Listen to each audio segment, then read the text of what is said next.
स्वर्गीय मदनभाऊ पाटील यांची 66वी जयंती युवा मंचच्या वतीने साजरी।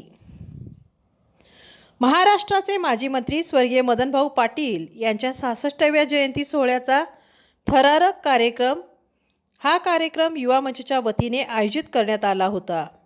या कार्यक्रमामध्ये मोठ्या संख्येने कार्यकर्ते आणि नेते उपस्थित होते। युवा मंचच्या जिल्हा कार्यालय विष्णू अण्णा भवन येथे हा कार्यक्रम आयोजित करण्यात आला होता। या सोहळ्याचे उद्घाटन काँग्रेसचे ज्येष्ठ नेते सुरेश आबा शेंडगे यांनी प्रतिमा पूजन करून केले। उपस्थितांनी स्वर्गीय मदनभाऊ पाटील यांच्या कार्याची आठवण करून घेतली आणि त्यांच्या योगदानाचा गौरव केला।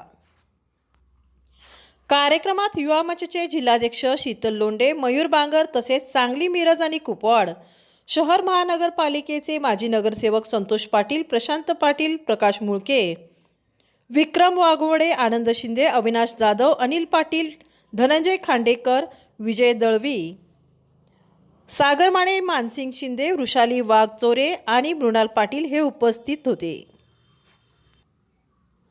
कार्यकर्त्यांनी उत्साहाने सहभाग नोंदवला आणि सोहळ्याला उबदार वातावरण लाभले। हा सोहळा केवळ स्मरणार्थ नव्हता तर युवा पिढीला प्रेरणा देणारा ठरला।